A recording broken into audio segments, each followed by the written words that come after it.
Welcome to the Architect's Possibility Podcast with David Bradley of Blueprint for Living Coaching. Each week, we connect with design professionals, just like you, who are using their creativity, leadership, and passion to make the world a better place in ways both big and small, every day. Now, here's the host of the Architect's Possibility Podcast, architect and executive coach, David Bradley. Good day, everyone. Welcome to the Architect's Possibility Podcast.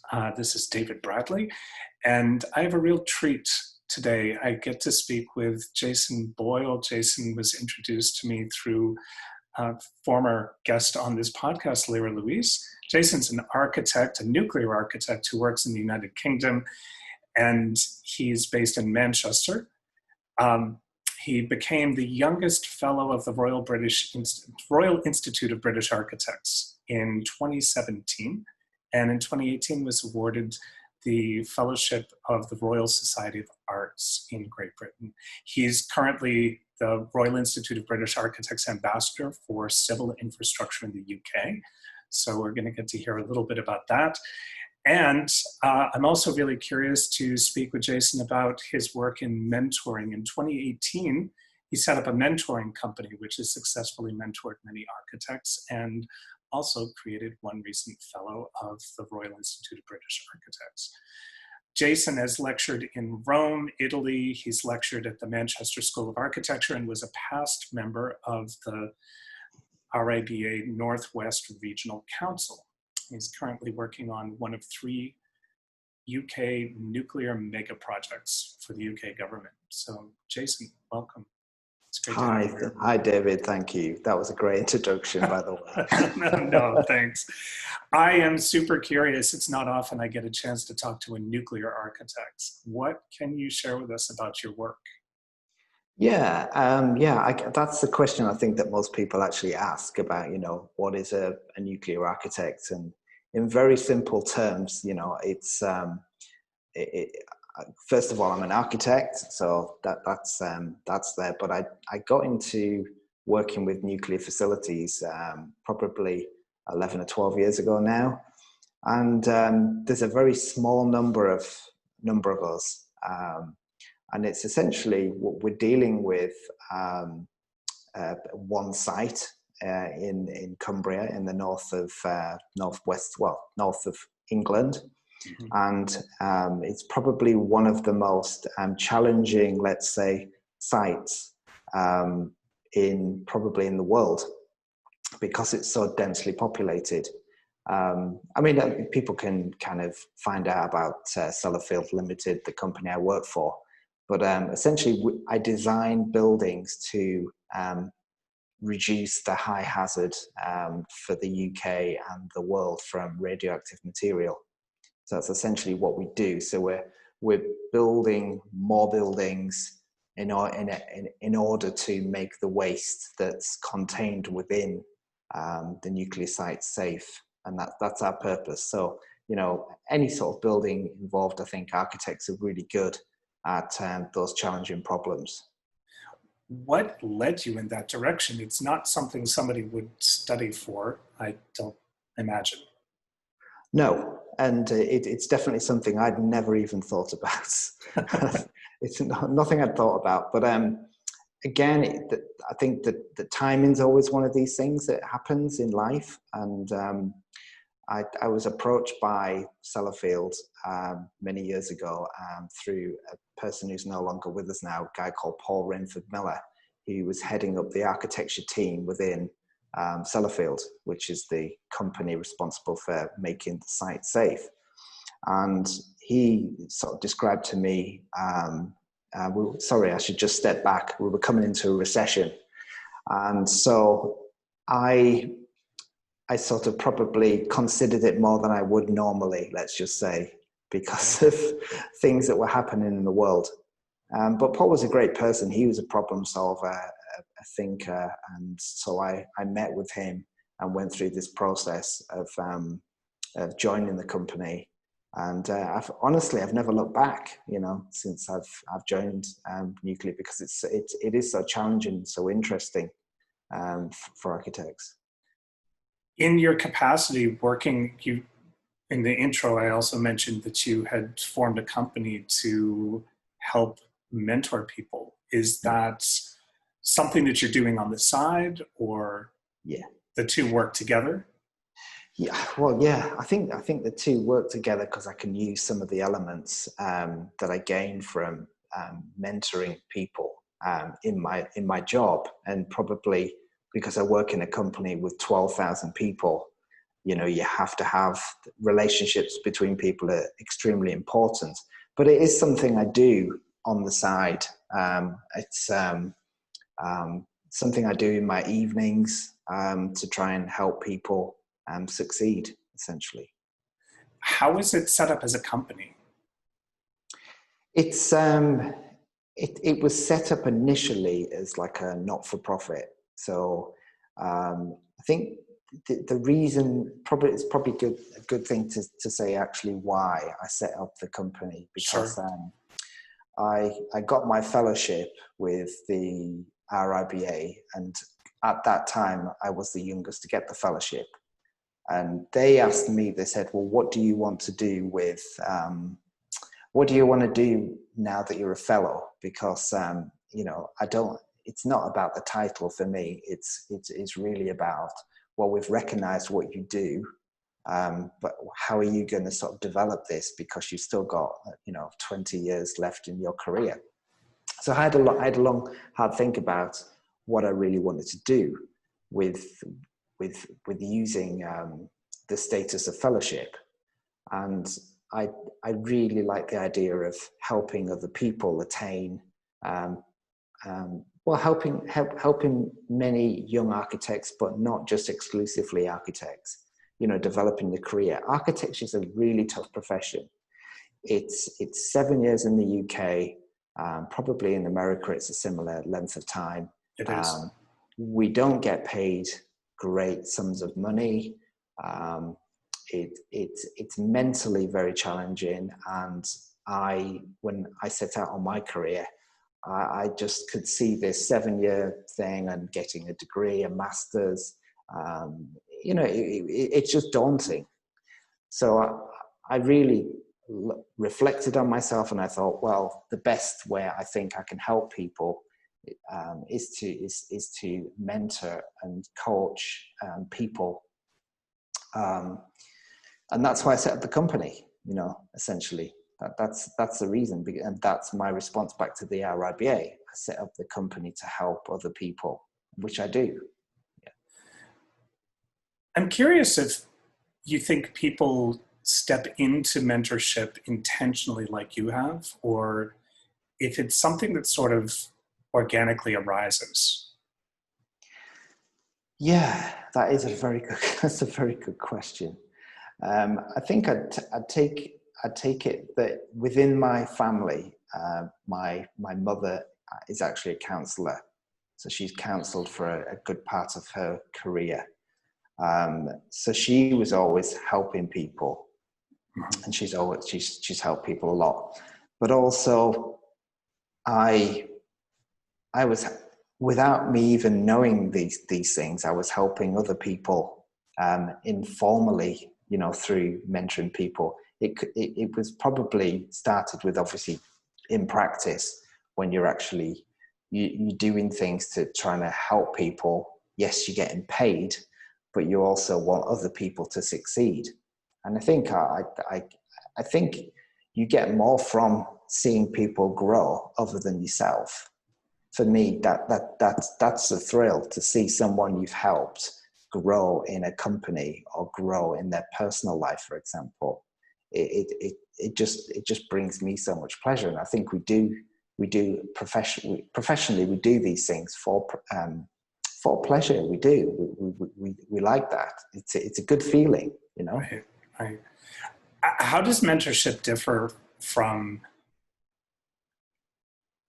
the leadership that you employed in your role working as a nuclear architect? You mentioned working at a large organization. Yeah. And obviously, with that many people, you said 12,000 people, I believe, yes, in the organization. So there's a call for leadership. obviously, and building teams and managing people.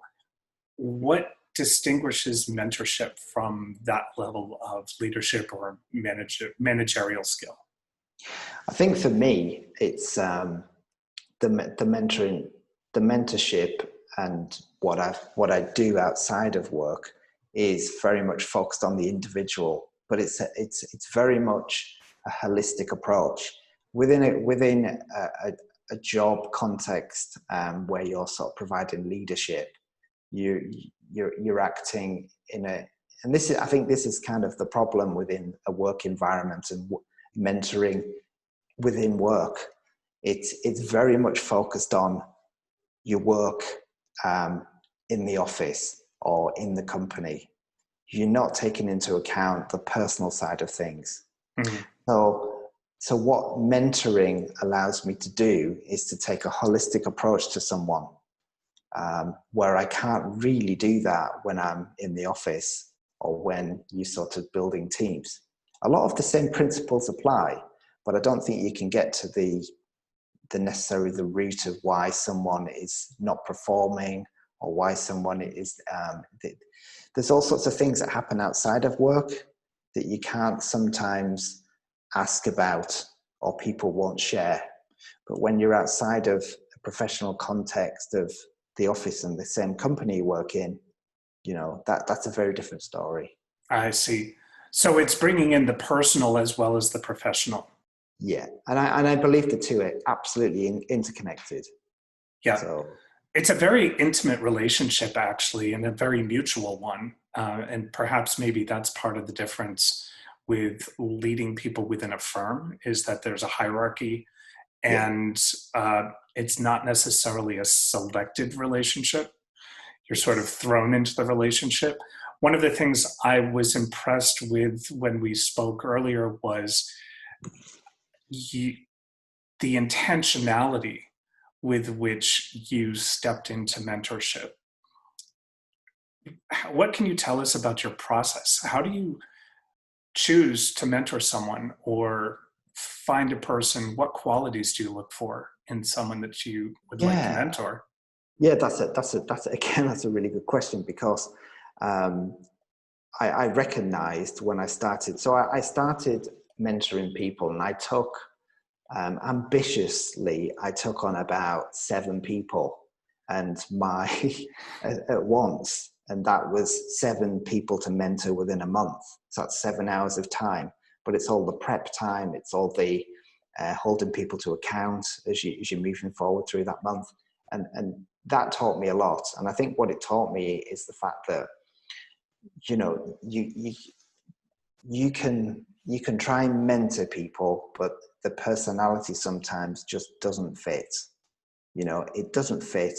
And I personally believe the mentees should really seek out the mentor. That's the way it should work successfully. And I always say that it's a very open and honest relationship. So there were people who, yes, had to go because it there was nothing personal, but it just doesn't work sometimes. It wasn't the right fit. Yeah. Mm-hmm. And how I went about doing this. So I'm a big fan of LinkedIn. So I put an advert out essentially saying, look, I'm looking to mentor people. I've just recently got my fellowship. I'd like to help. And I got over 300 people asking to be mentored. So I recognized straight away that there's a lot of people out there who want to be mentored. So you put basically a general call out on the internet. Yeah. And you got hit up by 300 people who all said, I want to work with you. Yeah. So amazing. I kind of set through and looking at people's CVs, and I did some phone calls with people, and I chose, I think it was 7. I'm pretty sure it was 7 people at that time. And I selected them through looking at the challenges that they have, how best I think I could help them, how the way I mentor is a very specific way of like Stephen Covey principles, and the Jim Rohn, 12 Pillars of Success. So it's very American. It's very American. I believe that works. And so I selected people that way, I think, and everyone kind of stuck with it. And I decided to do a 12-month program. So I kind of set this out, what I was going to do with each person every month. But wow, it changes. It changes from person to person.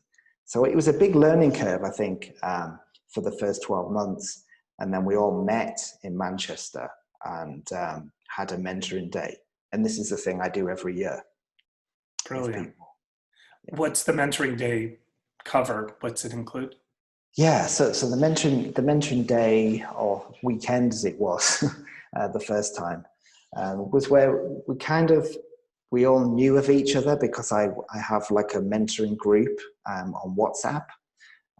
So we'd all known of each other, but it was a day essentially where we can get together face to face, because this mentoring was using Skype, or it was using just simply phone calls to mentor, because these people were all over the country. It's so it was, and then it's essentially where I can stand up in front of people and maybe explore some of the ideas, do some exercises, and then get some of the people I'm mentoring to mentor other people. And we do that sort of thing. Then I can bring in guests. So over the years, I've brought in guests. Even Lyra, she this year, she kind of, Skyped in and talked to people. I have people from Manchester University. So I have different people who can share their thoughts. And it's really good. It's always a really fun, exciting day where, and it's grown. I think I've got 17 people still active in a group. So the original 7 has grown into, do you continue working with people longer than the 12 months? Yes, some people I do, and some people just stay in. No one's ever left the group, so I'm assuming that speaks well for it. They're still getting value. I think what I like about the group is people randomly, every now and then, they see something that they think is worth sharing, and they will share it within the group. And then sometimes there's a heated debate, over WhatsApp about something, and I kind of take a step back most of the time and let it play out. So yes, most people are active. I bring in new people all the time, and I think it's. I think I want it to grow, and I want it to grow by through LinkedIn. I see LinkedIn as a way of helping things grow. I'm doing shows like this. Do you have a goal of membership or impact? How do you measure the success of mentoring? Yeah, so that's changed. This year. So I think with the coronavirus, what I do now, I've started to do now. So people within the mentoring group, and people actually have experienced this, and I'm sure it's the same in the US and all over the world. People have lost their jobs. So people have lost their livelihoods, their career, and they might be training to be architects. Some are architects. So I decided this year, when I saw this happening, to try and take some form of real action. So stepping outside of just giving advice and coaching into a kind of, well, how can I really help this person? Because they're in pretty, there's talent there, but through no fault of their own, this has happened. So that's how it's changed. So now I do take action and actively help people. So if people want to set up a business, I will actively really do a lot of stuff with them. And I'm doing that with a number of people. That actually brings up something that came to me before we started speaking. I went online and looked up the definition of mentorship.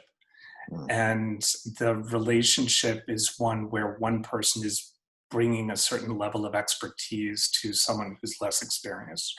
Yeah. I'm curious, what is the specific expertise that you bring, that you've experienced with the people you've mentored?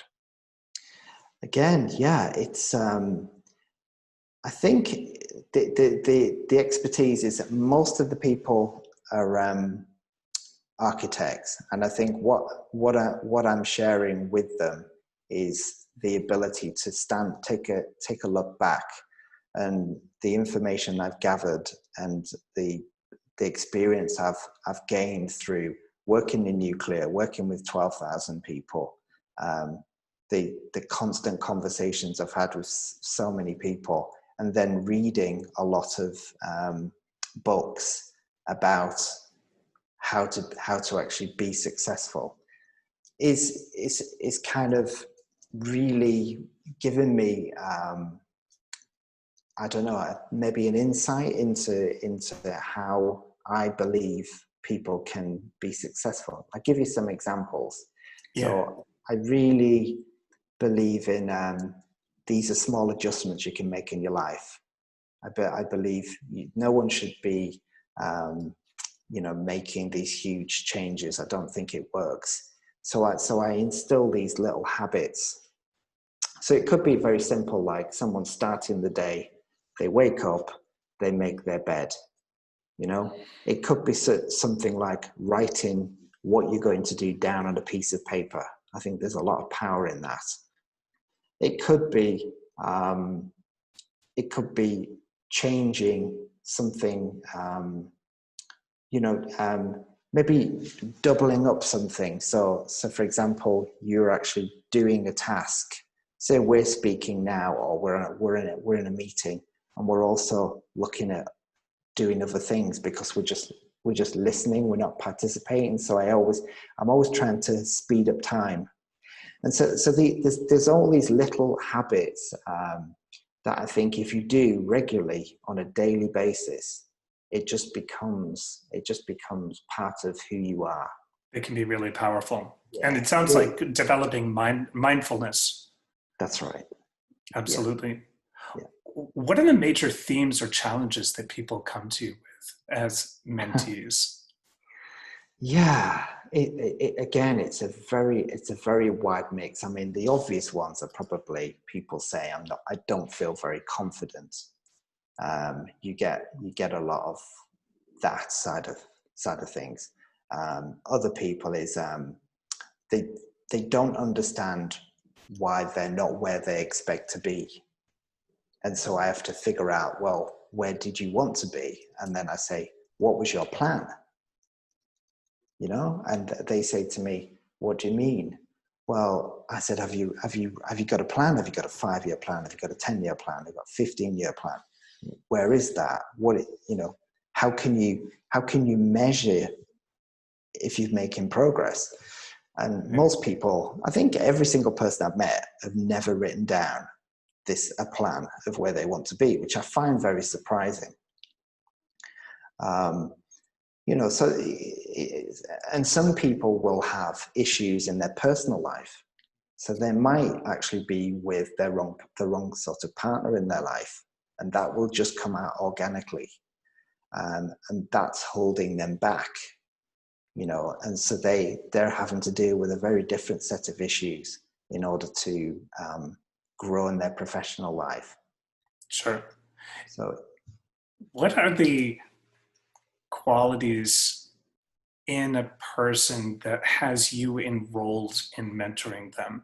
Aside from their CV, aside from their background or the challenges, are there particular personality traits or qualities that spark your interest, that have you say, yes, I want to work with you? Yeah, definitely people with passion. Definitely Okay. people with passion. Mm-hmm. And I give you an example. So, for example, I'm helping someone at present with setting up a business, and the business is set up and it's succeeding. It's great. And this particular person, I said, look, and these are the sort of people I want to work with. you should set up a business because you're so talented. Like, why wouldn't you? And some people will, yeah, okay, they'll procrastinate. You ask them how, a week later, where are you? Have you set it up? Have you formed your company? Have you set up your website? And then the people, like this particular person, is every day doing everything that she should be doing. I shouldn't feel at this level, I shouldn't be pushing people and saying, have you done this? Have you done this? It's like you get to light a spark, yeah, and let the kindling take and have that grow into a flame, rather than feeling like you have to drag somebody along to their vision of what they want. Absolutely. So right. if I can meet people like that, then that's really exciting for me, because then I can do a lot of stuff with introductions with people. I can work in the background and sort of help them without them knowing it, and then people will contact them, and I'm just, they're the things I can really help them with. But I think the basics, you've got to have that basic drive, and it's so that people like that I love working with. I do. How do you identify it? I'm really curious, because it's, one of the reasons I started this podcast was because of the number of architects I met who had a connection to something they were passionate about, but were stuck or hadn't taken action on it. They'd always kind of shelved it off to one side. And I really wanted to highlight people in the profession who had a vision and are out there making it real and creating it. Yeah. But how do you identify it? How do you see it? It always starts with a conversation, like we're having. It always starts with a conversation. And I ask a series of questions, and generally, when I get to about the 10th question that I'm asking, because the very teasing questions, I also always get them to do the personality tests.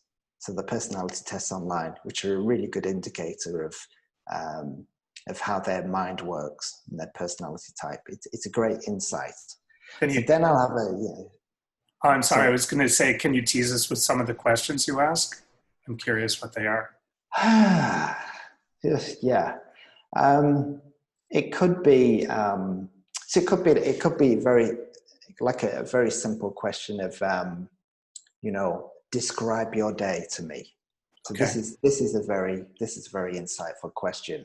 So what you want to be hearing when someone is kind of describing their day is that they're doing lots and lots of activities.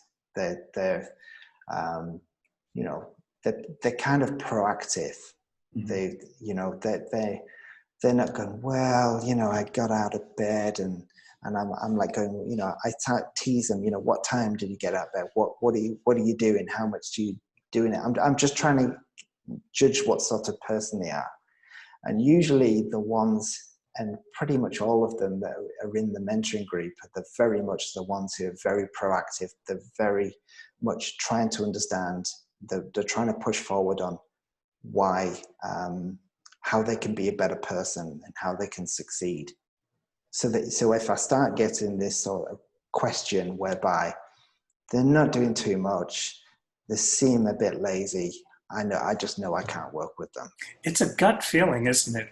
When you meet somebody who, I think about the people I've met in my life where I've walked away from the interaction and I've felt inspired, where I've felt like, wow, that person is really up to something, and it's the energy is infectious. Absolutely. And I can see those questions sort of draw that out, where very quickly you can get a sense for this person has that special something that's going to make it click. And one of the things I have found out with many people is this: some people have surrounded themselves with very negative people, and I'm always the big, it's quite a tough process where you're going to have to cut people off out of your life. the people who are dragging you down. And that's why I'm talking always about this holistic approach. I always believe in surrounding yourself with very successful people, because it always rubs off on you. Like-minded people, maybe. I don't mean just successful in terms of money. I mean professionally. If you can work hard and find the right sort of people, you will blossom. You really will. Who is your mentor? Yeah, so my mentor was a guy called Tony Wilson. So Tony Wilson, I met him when I was a young architect in Manchester. And Tony, he was a music producer. He was a TV personality, and he owned the best nightclub in the world at the time, called the Hacienda. He managed bands like New Order, Happy Mondays, Joy Division.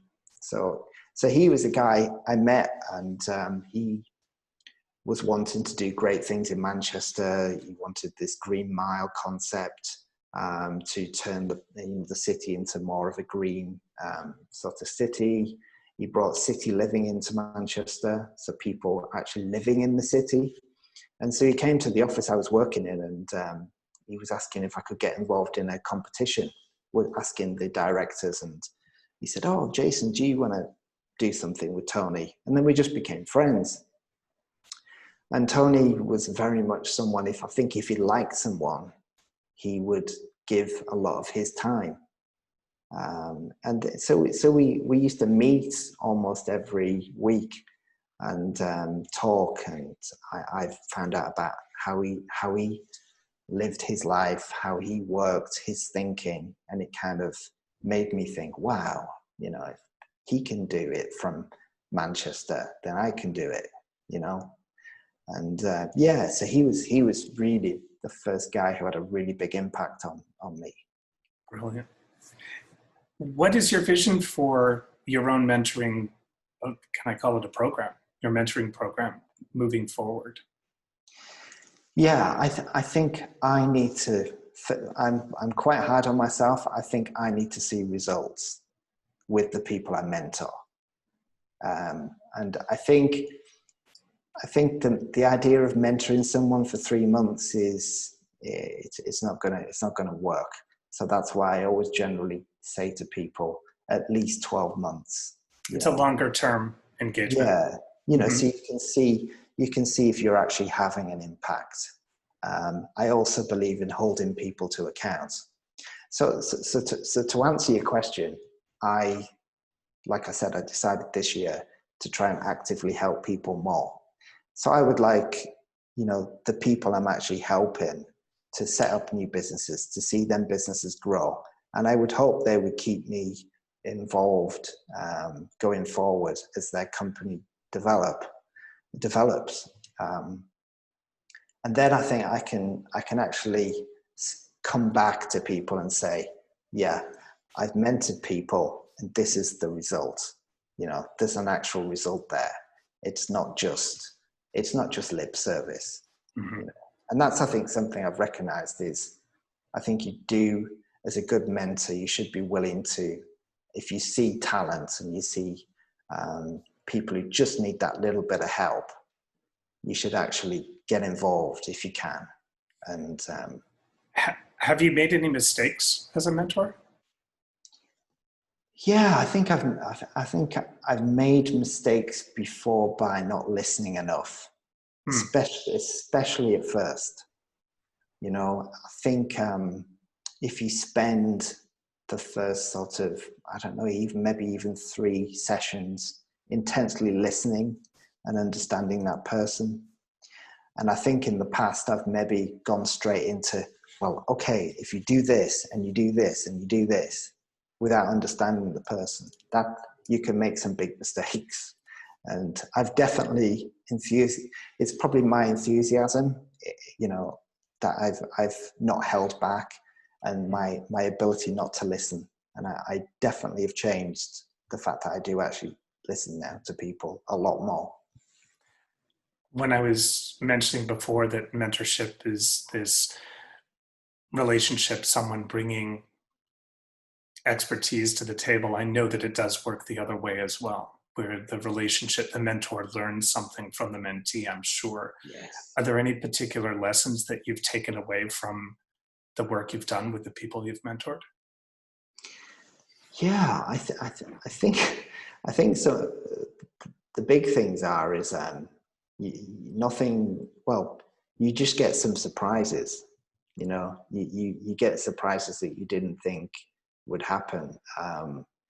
You know, I mean, I've mentored quite a number of people now, and I think sometimes I expect them to achieve a certain level of success, and then you just see them just take off, you know, and that was surprising for me with some people, you know, just the level of success that some of my mentees actually did, and you know, some people who've asked me to mentor them are already, I think, great and successful. And I was trying to understand, like, why do you want me to help you?